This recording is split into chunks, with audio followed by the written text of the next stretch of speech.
Welcome back to The Local Show, a service of Gettys Federal Savings and Loan and Safe Harbor Wills and Trusts. The Local Show, featuring conversations with business owners, employees, and local business leaders about their successes, challenges, and reasons for doing business right here in Central New York. The Local Show, locally produced by Zoey Advertising. Now, here are your hosts, Tom and Steve. Welcome back, ladies and gentlemen. You found the last bastion of real good quality talk radio right here on 570 WSYR, with the exception of Steve. How do you know that's not even true, Tom? No, of course it's not. Well, when was the last time you heard anything true in media, you know? Just listen. Yeah. I listened to a lot of last Maple Week. I spent a lot of time in the car visiting maple farms. I did listen to a lot of podcasts, and there's some interesting stuff out there. There's stuff when you look at it and it's only had like a few hundred views. You know why? Once you start, and I don't know what's a view. How far do you get to check off a view? Yeah, I don't know. Or listen. You know, if you listen for 10 seconds, that counts. When podcasting first started being popular, I used to call it pottycasting. I think I still will. Because the bottom line is, you don't have to have any qualifications. And of course, I come from an era where if you didn't have certain qualifications and certain, voice and all that stuff, you just didn't get on the air. You know, they didn't let you. Now it doesn't matter who the heck you are. You just start a podcast. Yeah. And advertisers, it's funny. People are like, well, we do a podcast. I'm like, okay, how many people listen to it? Right. And they're besides friends and family. Hey, right. Thank you, sir. Right. Yes, exactly. And we're 10 to 15,000 listeners here on the weekend. We appreciate the listeners of the Local Show. Plus, then there's the YouTube page. There's the iHeart app and all those other listens. So, conventional broadcasting still works remarkably, and then the other things. And I love that term, an influencer. Well, do you remember, just go back to your high school days or your college days even, and you had people who were just complete jerks and idiots, but they were key influencers, weren't they, in particular peer groups? And you thought to yourself, boy, I'd never like to see these people have a real voice. Well, all those jerks and weirdos are now have voices. They're able to be on podcasts and YouTube. Yeah. So it's sooner or later things have to even themselves out. No, that's not true. You can only hope. I do believe there is hope, right? There is hope. Hey, we're going to talk with Sev Gonnella right now. He's the director of operations at Celan-All in Syracuse, CleanAllCNY.com. How are you, Sev? Not too bad. How are you guys doing? Good. What does Sev stand for? What's that short for? Severino. Okay, that was it. That's what happens when you use a sharp knife. And you use it carefully. Severino. Very nice. So, Sev, give us your background. How'd you get involved with this Celan-All situation? Oh, God. Fourth generation at Celan-All. My great-grandmother and my grandfather, Severino, started a company there you go. almost 100 years ago, selling bleach on the north side of Syracuse, door to door, household to household. And it's grown from there. The bleach, the main component then, still a big part of what we do now. Bleach is chlorine with water, and we sell a whole lot of chlorine. Yeah, very nice. Who's still alive from the old days on your family? Because I don't have any of my grandparents anymore, but my mother. Oh yeah, your mother's still around. That's it. And I have an uncle named Sev. How old's your mom?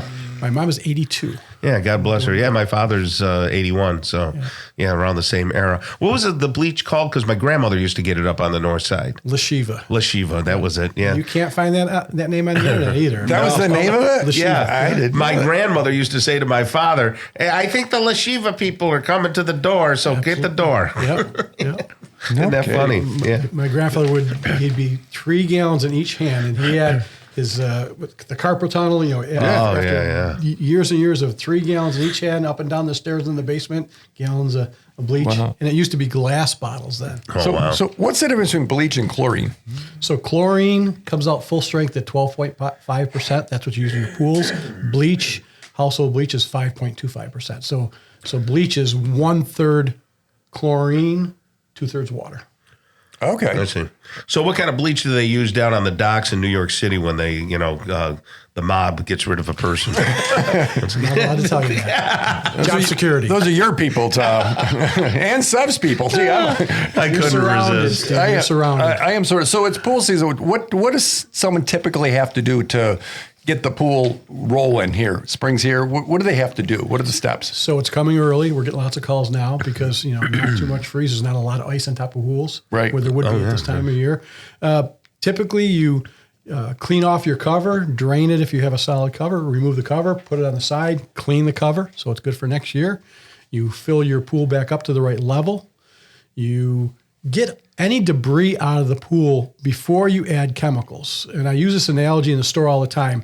If you're working in your garden and your hands are full of mud, you don't go to the sink and put soap on the mud before you clean it. You clean off the mud and let the soap clean your hands. In a pool, if you could put chemicals into your pool that's filled with leaves, those chemicals make the leaves mush, make it harder to clean. Is that a common mistake? Absolutely happens all the time. Why isn't my pool clean? Well, what'd you do? Well, I dumped a ton of chemicals in there. I said, were there leaves on the bottom? Oh, yeah, bushels. We're just making more mush. Right. Take the time to hire the neighbor to come in and spend 2 days scooping leaves out. Get the leaves out, then put the chemicals in so the chemicals clean the water, not make the leaves mush. So that's a good one. So you get the leaves out, debris out. Check the chemistry. Don't just add chlorine. Make sure your pH is right, your alkalinity is right. Add your chlorine.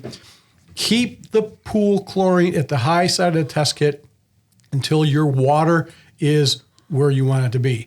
Because it's just not putting 5 gallons of chlorine in because, Steve, your pool could have 50 pounds of algae if you can measure it. Right. And yours could have 2 pounds. Tom doesn't have a pool. Yeah. Well, let's pretend.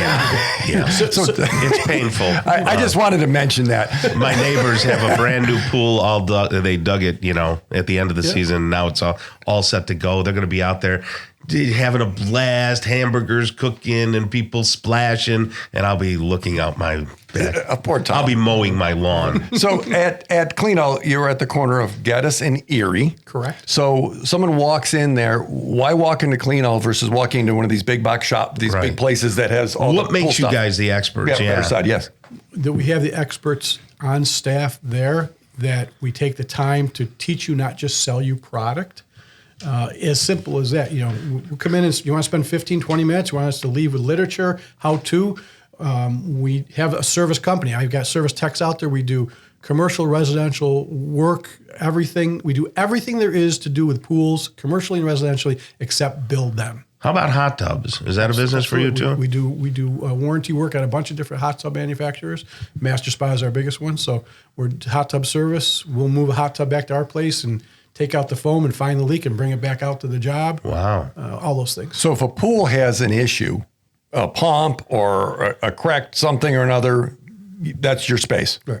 Yeah. Commercial pools too, right? Absolutely. Yeah. We're next month replastering 4 pools in Central New York. Plastering them. What do you? So when a pool is plaster, material? not liner, it's quartz plaster material. So we'll remove the bad spots on a plaster pool like a hotel pool. Okay. Cement and replaster. So there is nobody from Rochester to Utica, Binghamton to Watertown that does plaster other than us. That's pretty cool. So big jobs, good for us. We've been doing it now for about 6 years. Wow. Anything, any parts or pieces, chlorine or anything hard to get at this point? Liquid chlorine is still going up in price. People are going to be surprised. It's unfortunate. Because? You can't transport liquid chlorine from the manufacturer too far. So we get our chlorine out of Albany or manufacturers in Buffalo. Okay. But limited supply, and they can do ice. Tablets are now readily available, so that's not a problem. Pricing hasn't dropped, but liquid chlorine is up. And it has to be transported in New York State. There's some cost there, I imagine. Right, yeah. Very good. Exactly. All right. Well, let's get people over there, right, Steve? Absolutely.